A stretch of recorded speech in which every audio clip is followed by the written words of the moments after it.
Bienvenidos a Ingrata Noticia, a la entrevista. En esta ocasión tenemos el gusto de recibir en este foro a Enrique Galindo Ceballos. Buenas tardes. ¿Cómo Enrique? estás, Pili? Con el gusto de saludarte y de saludar al público de Ingrata Noticias. Muchísimas gracias por tu presencia. Era importante tenerte aquí en este foro porque pues ya con mucha experiencia, con suficiente experiencia para poder decir ¿por qué 3 años más, Enrique?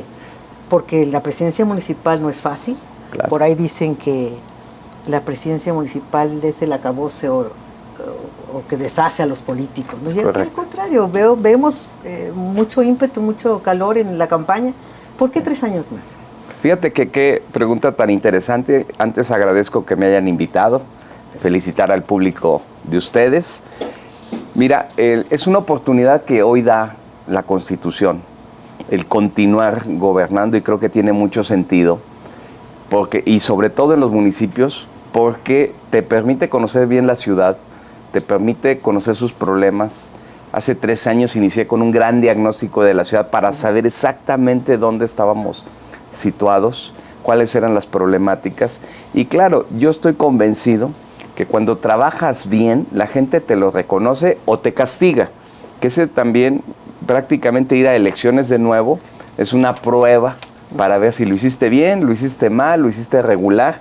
La gente no es ingenua en San Luis. Tú conoces muy bien a los potosinos, a las potosinas, saben que no perdonan o que te pueden premiar si es que lo hiciste bien, ¿no? Así es, definitivamente. Entonces, vas por una... faltan cosas, es una situación de servicio, claro. O sea, de seguir sirviendo a tu ciudad, a tu municipio en este caso. ¿Qué va a hacer Enrique Galindo en estos 3 años con la experiencia que obtuvo? Mira, yo te diría que logramos situar a San Luis Potosí como ciudad capital en muy buenos números a nivel nacional. Hace mucho la capital no reflejaba, no competía, no estaba en una buena posición frente a las otras capitales. Y hicimos cosas que nos volvieron, nos regresaron a la competencia. Te doy un par de datos. Por ejemplo, INCO, el Instituto de Competitividad, hace unos meses dijo que éramos la 5ª mejor ciudad para vivir, pero hace 2 meses dijo que éramos la 3ª y la número 1 del Bajío. Bueno, yo quiero ser la primera. Ese es un indicador. Okay. El INEGI hace unos meses dijo que éramos la 6ª mejor ciudad iluminada. Bueno, en el trimestre de marzo, cada trimestre nos evalúan, ahora en este marzo, dijo que éramos la 4ª. Quiero ser la primera. Entonces, estos indicadores, estos datos en materia de seguridad también, éramos la policía número 70 de la evaluación del INEGI y ahora estamos entre las primeras 10 de México. Claro, hay un esfuerzo, se duplicó, casi se triplica el presupuesto en 3 años, se le invierte mucho y es lo que te lleva a estos resultados.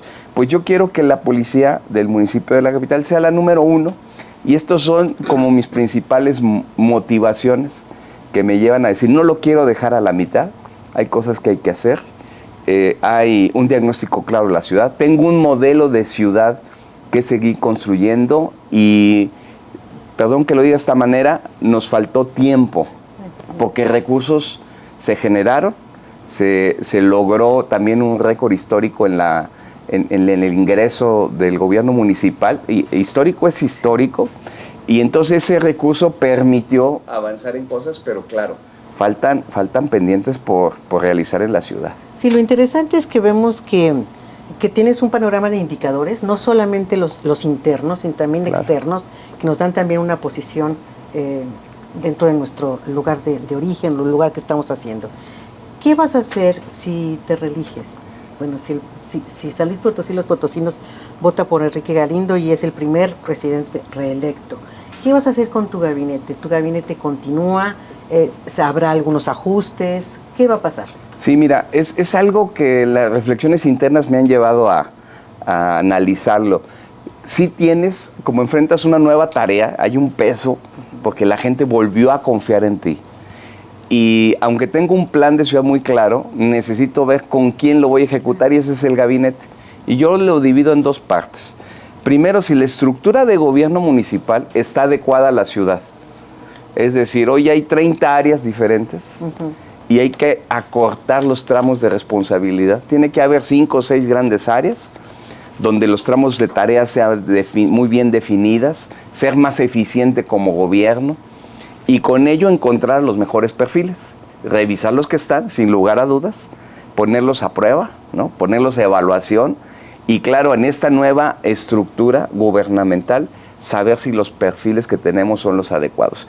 Pero tengo esa visión, porque además lo hago en lo personal, de someter a revisión, a evaluación, tanto resultados del gobierno municipal como a las personas. Y la verdad tengo un gabinete con talento, pero la nueva tarea que nos van a dar los potosinos y las potosinas con un nuevo voto de confianza, pues claro que va a exigir más. Veo una reingeniería dentro del ayuntamiento. Es la propuesta, una reingeniería estructural, orgánica. Muy bien calibrada en función del diagnóstico de la ciudad y con perfiles que estén adecuados a ese nivel, ¿no?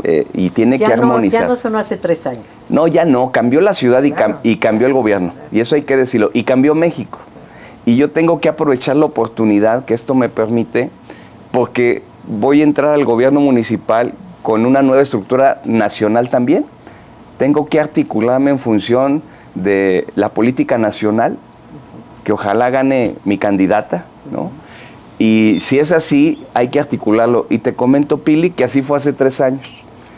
Desarrollamos 2 secretarías con el afán de alinearlo a la estructura nacional. La Secretaría del Bienestar, que no existía en el ayuntamiento, y la Secretaría de Seguridad Pública, que tampoco existía. Las 2 alineadas a 2 problemas fundamentales: combatir desigualdades, pobreza, todo esto que hace bienestar, y la otra, seguridad pública y todo lo que tiene que ver con prevención del delito. O sea, una reestructuración, como una reingeniería que decíamos hace un momento, ¿no? Claro. De fondo en el ayuntamiento de la capital en caso de la reelección de Enrique Galindo. Hemos visto también una campaña muy intensa, muy dura, que quisiéramos pensar, porque son horas completas del día que te vemos y que te escuchamos y etcétera, como a muchos candidatos más. Pero Enrique Galindo va caminando y con esa experiencia de 3 años. ¿Cómo diseñaste tu campaña con el conocimiento anterior?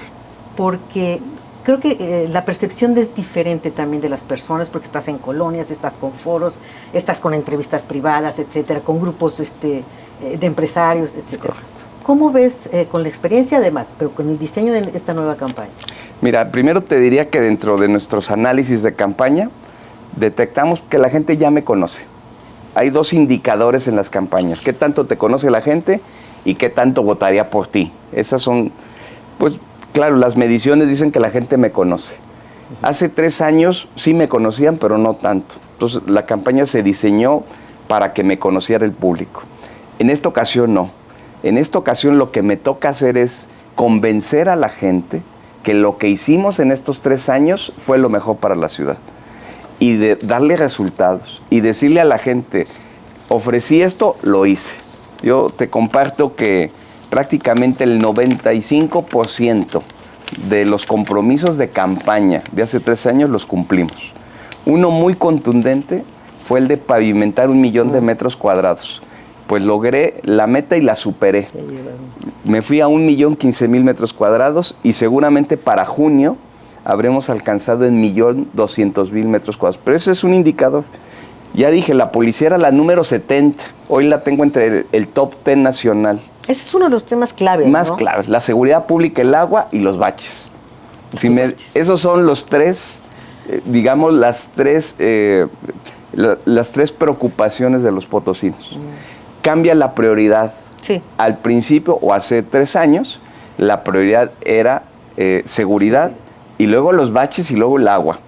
Hoy te diría que cambió. Hoy es el agua como el número 1, los baches, no la seguridad pública, y 3, la seguridad pública. Y luego hay otras, alumbrado público y otras necesidades. Pero las prioridades van cambiando y uno tiene que leer, tiene que preguntarle a la gente. Cuando me dices cómo estructuré la campaña, básica y esencialmente preguntarle a la gente.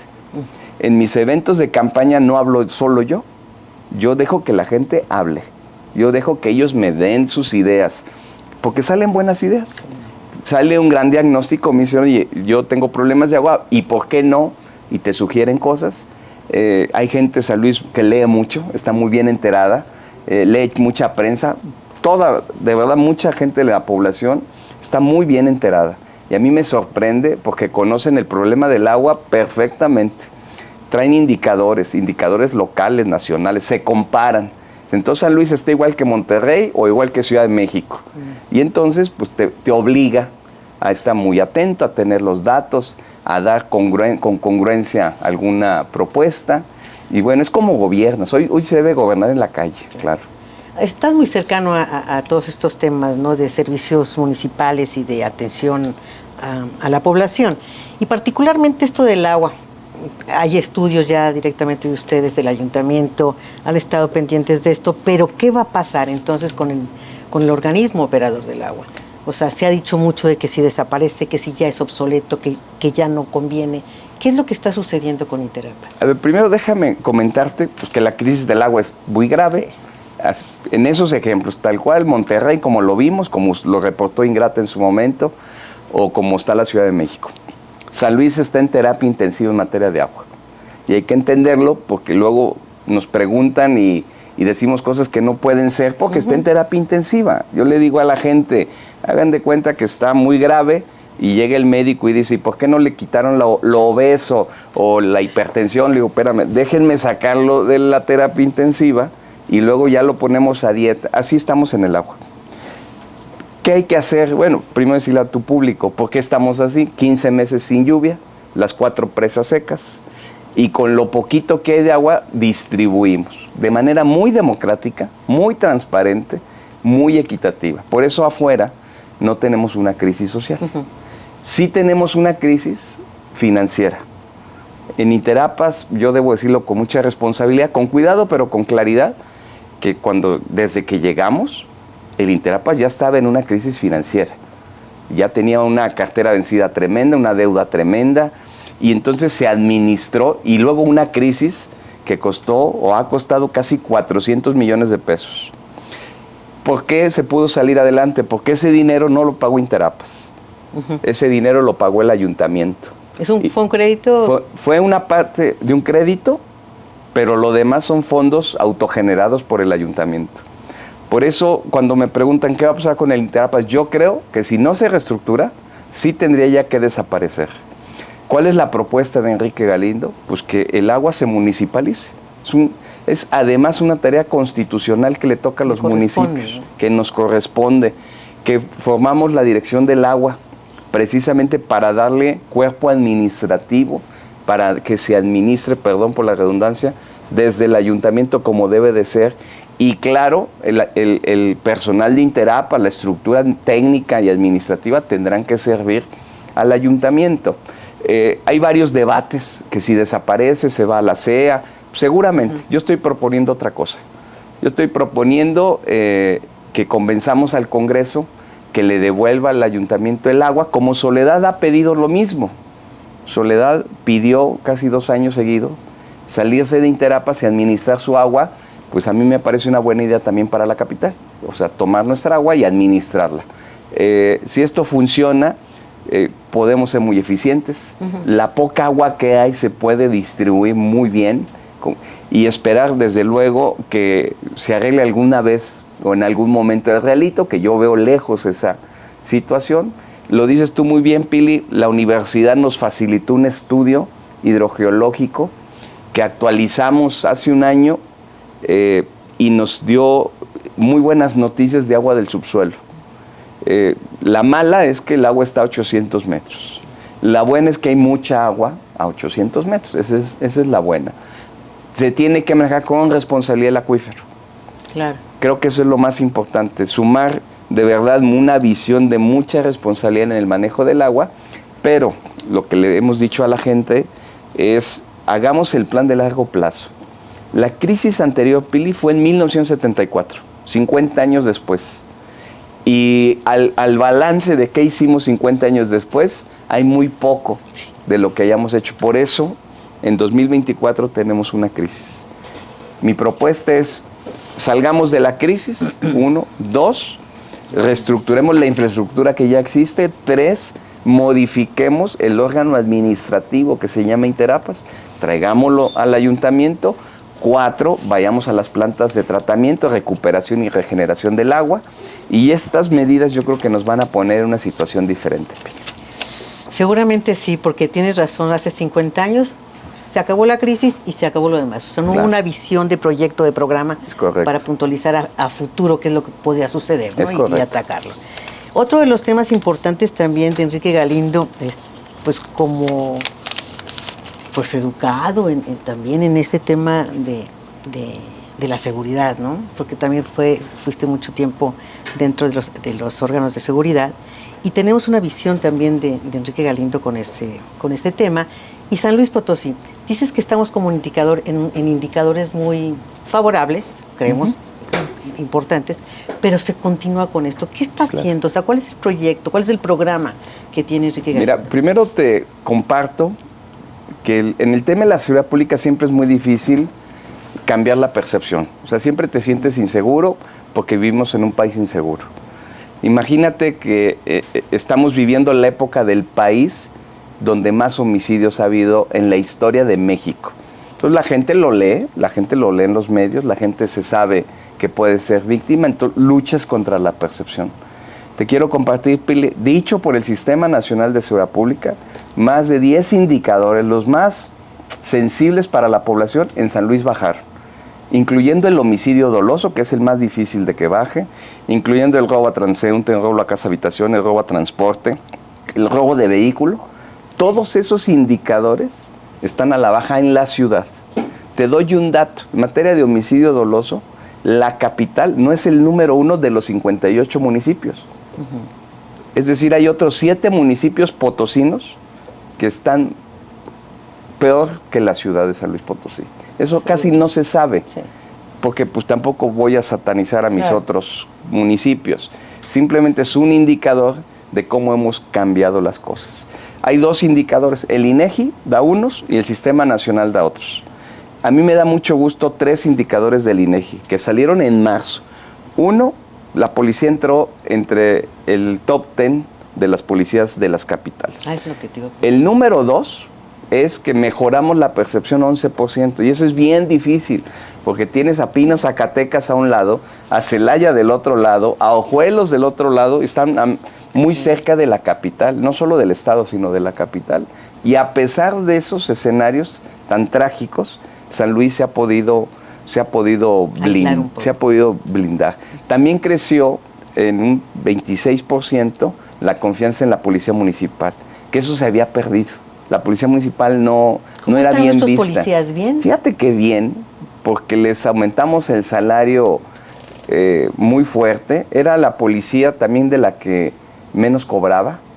Fíjate el contraste. La policía estatal potosina es la mejor pagada del país desde hace muchos años.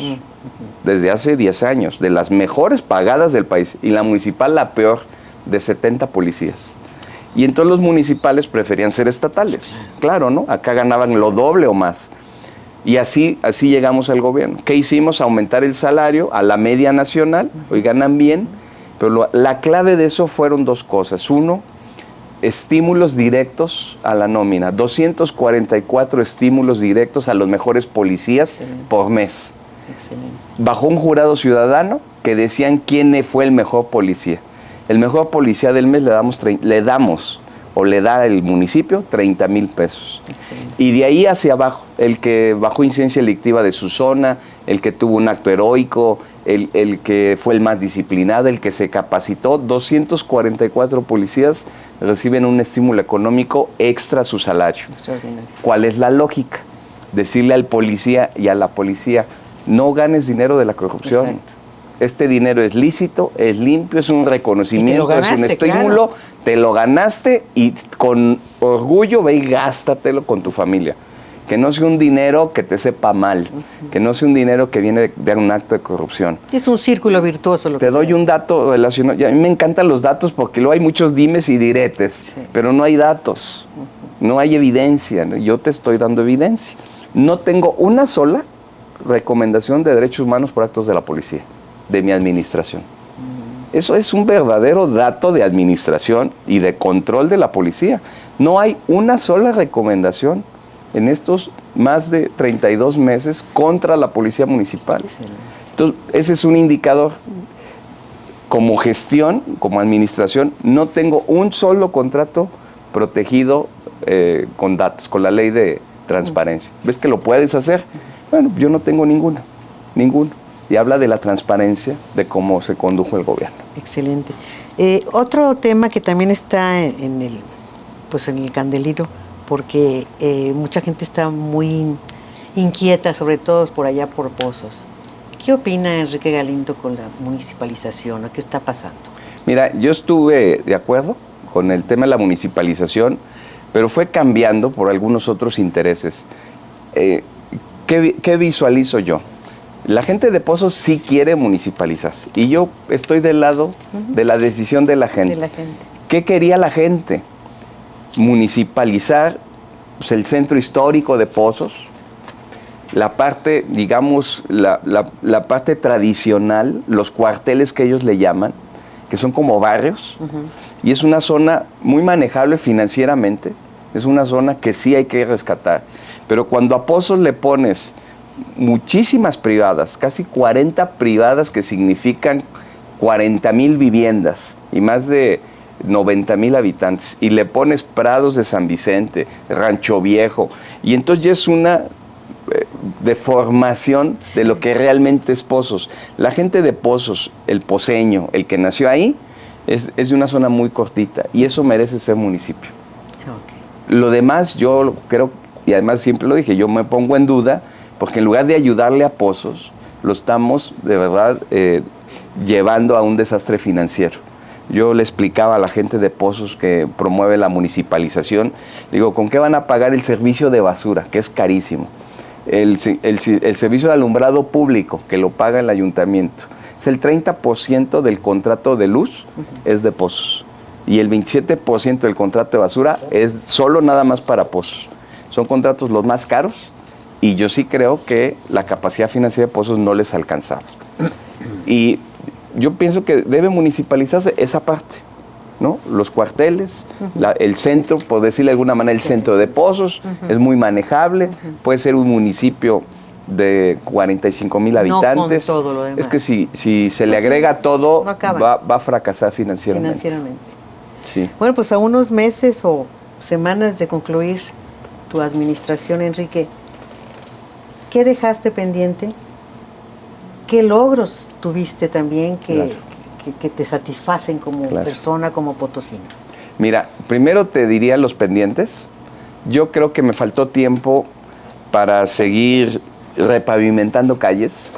La gente veía, Ricardo ve Anaya, y lo me decía, oye, ¿cuándo vienes a mi calle? La calle de París, en Colonia Providencia, toda esa zona. Y tiene razón.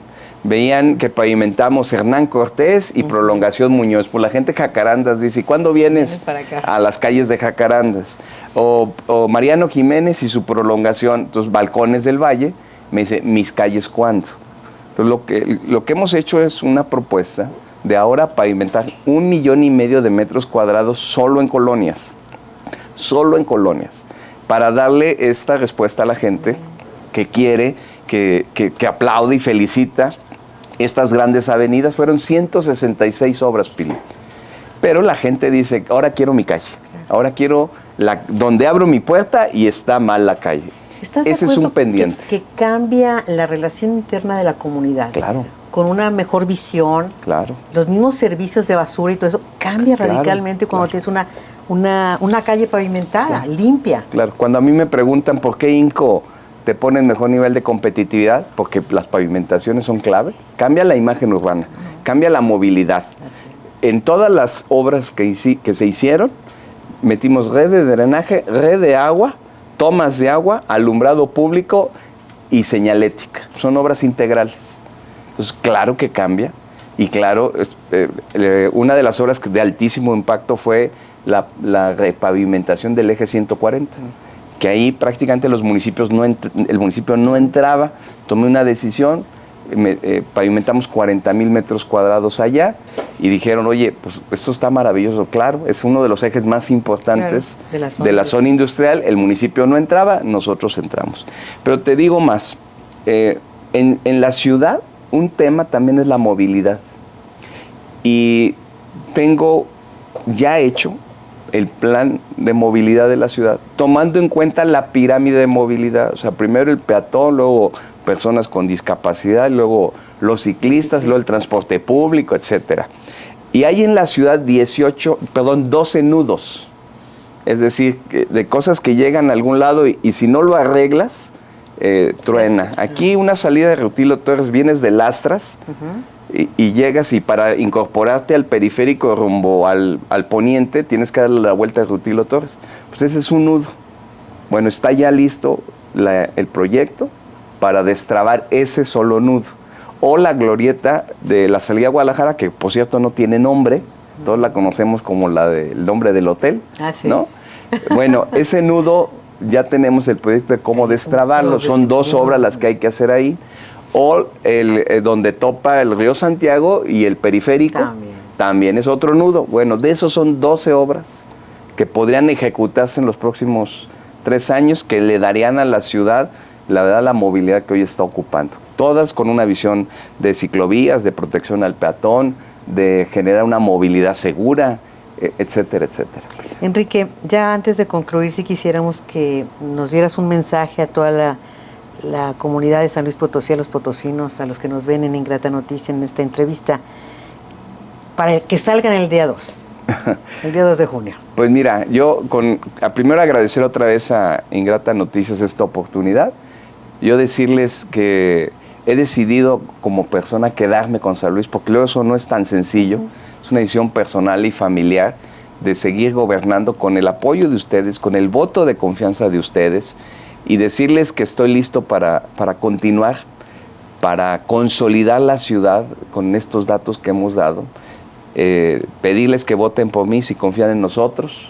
Le hemos puesto corazón y alma y muchísimo trabajo, muchísimas horas hombre, y desde luego hay muchas ventajas de continuar con la ciudad gobernándola, y pedirles que voten por nosotros el 2 de junio. Somos una buena opción, somos una opción que conoce la ciudad, que estamos muy comprometidos, que amamos la ciudad, la conocemos perfectamente bien y que esperamos el voto de su confianza. Te deseamos mucho éxito. Gracias. Y muchas gracias por haber venido a Ingrata Noticia. Encantado, y felicito a ti y a tu público. Muchísimas gracias. Gracias a todos ustedes por acompañarnos en esta ocasión. Nos vemos la próxima semana aquí en Ingrata Noticia en la entrevista.